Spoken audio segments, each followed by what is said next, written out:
Bonjour William, bonjour à tous. Elie Cohen, bonjour. Bonjour. Économiste, directeur de recherche au CNRS. Les téléspectateurs de France 2 vous connaissent bien. On va parler de la situation économique de la France en cette rentrée 2015. Mais d'abord, une question d'actualité. Est-ce qu'un attentat terroriste comme celui qu'on a connu ce week-end, est-ce que le terrorisme en général, ça peut avoir un impact économique sur les transports, sur la confiance ? Oui, par exemple, l'attentat du 11 septembre, c'est-à-dire un attentat majeur, a eu un impact économique, simplement parce que ça a renchéri considérablement le coût de la sécurité, qui est un élément clé du coût des transports.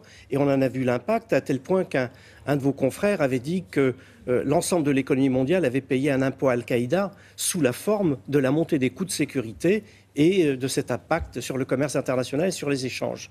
Alors, la situation économique de la France en cette rentrée 2015, on a vu au deuxième trimestre, l'INSEE a révélé que la croissance était au niveau zéro. Alors, où est-ce qu'on en est en cette rentrée ? Est-ce que ça s'améliore ou c'est vraiment un coup d'arrêt ? Bon, d'abord, ce zéro est tout à fait trompeur. Vous vous souvenez, ce qui avait été prévu pour le premier trimestre, c'était une croissance de 0,4 et pour le deuxième trimestre, une croissance de 0,3. Donc, on peut dire que ce qui avait été prévu, c'était une croissance de 0,7 sur le premier semestre 2015. À l'arrivée, on a une croissance de 0,7. Donc la prévision était parfaite, simplement, elle n'a pas été correctement répartie sur le premier et le deuxième trimestre. Et pourquoi des à-coups aussi Mais c'est très simple. violents ? En fait, on sait très très mal rendre compte du mouvement des stocks. Et en fait, l'explication presque unique de la variation dans les prévisions entre le premier et le deuxième trimestre, c'est dû à ces mouvements de stock.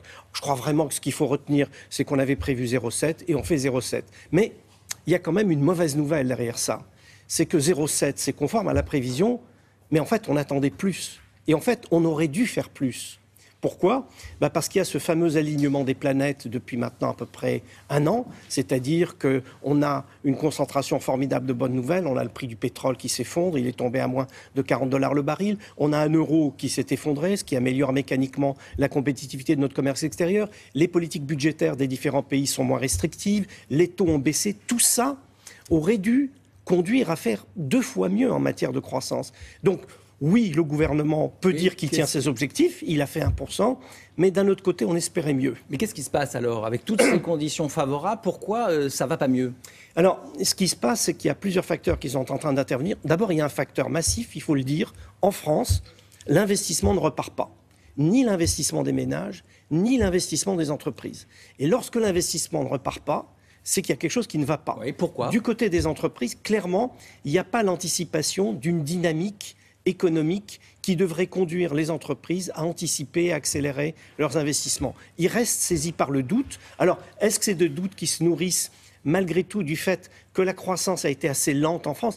Vous savez qu'on vient à peine de sortir de la croissance zéro sur les 6 dernières années en France. Donc ça engourdit beaucoup les mécanismes. 0,2% l'an dernier. Exactement, donc c'est des mécanismes très faibles. On a fait 1% de croissance entre le deuxième trimestre 2015 et le deuxième trimestre 2014. Mais si on fait le même raisonnement sur deuxième trimestre 2014 par rapport à deuxième 2013, on avait fait 0%. Donc on passe d'un rythme de croissance de 0 à 1. Donc la reprise est assez poussive quand même. Alors, on connaîtra mercredi les chiffres du chômage pour le mois de juillet. Est-ce qu'il faut se préparer à nouveau à un mauvais chiffre ? Écoutez, dans la mesure où nous ne sommes toujours pas dans l'objectif de 1,5% de croissance, il faut 1,5% de croissance pour que le chômage baisse. Donc à 1%, on n'y est pas. À 1%, on n'y est pas. Et puis en plus, il faut être sensible au mouvement trimestriel, au phénomène d'anticipation ou pas. La bonne nouvelle, c'est quand même qu'on voit qu'on recommence à recruter pour l'intérim. En général, c'est un signe qui annonce qu'on est dans une dynamique d'emploi qui va devenir plus favorable. On continue à prévoir 1,5% de croissance pour 2016. Et donc, avec 1,5% de croissance, ça veut dire qu'on va avoir des trimestres qui seront en tendance supérieure à 1,5%. Et donc, mécaniquement, on embauchera davantage et le chômage commencera à baisser. On l'a entendu dans le journal, le contrôle généralisé des chômeurs va se mettre en place fin septembre au rythme de 180 000 chômeurs par an qui seront contrôlés.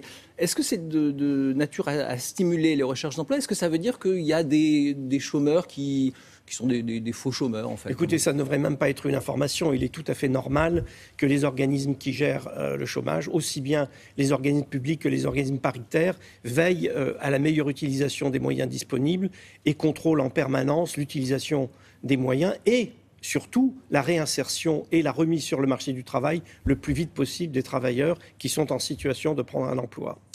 Les impôts, François Hollande a promis l'an prochain une baisse d'impôts, une nouvelle baisse d'impôts, quoi qu'il arrive. Est-ce que le gouvernement a les moyens, est-ce qu'il y a des marges de manœuvre au niveau budgétaire pour accorder cette nouvelle baisse d'impôts ? La réponse brutale est non. Si on tient nos objectifs de croissance, c'est-à-dire 1,5%, si on tient nos objectifs de réduction des déficits au sens de Maastricht, c'est-à-dire qu'on passe de 3,8 à 3,2. Il n'y a absolument aucune marge de manœuvre. Et je dirais même plus, le gouvernement va devoir trouver des économies supplémentaires pour faire passer le budget 2016, puisqu'on sait qu'un certain nombre de baisses de dépenses qui ont été annoncées ne sont pas correctement documentées. Donc, le gouvernement doit trouver de nouvelles sources d'économies. Alors, trouver des marges supplémentaires pour faire des baisses d'impôts, franchement, je ne le vois pas. Simplement, nous avons un président de la République, nous sommes sous la Ve République, et le président peut prendre des engagements et après, les services doivent travailler. Alors, ils doivent Comment travailler. Ils vont faire, alors Il y a trois possibilités. Soit le gouvernement sait des choses que nous ne savons pas sur l'accélération de la croissance, et donc on n'aura pas 1,5, mais beaucoup plus que 1,5. Après tout, les organismes internationaux disent peut-être 1,6, peut-être 1,8. Donc à ce moment-là, le surcroît de croissance serait affecté mécaniquement à des baisses d'impôts. C'est une première possibilité. Il y a une deuxième possibilité, c'est de ne pas tenir nos engagements vis-à-vis de Bruxelles, de réduction des déficits. C'est peu probable. Ah, c'est ce qu'on fait systématiquement depuis plus de 10 ans. On peut continuer. Non, théoriquement non, mais on a fait ça régulièrement en expliquant qu'il y avait des circonstances exceptionnelles qui faisaient qu'on ne pouvait pas tenir nos objectifs, etc.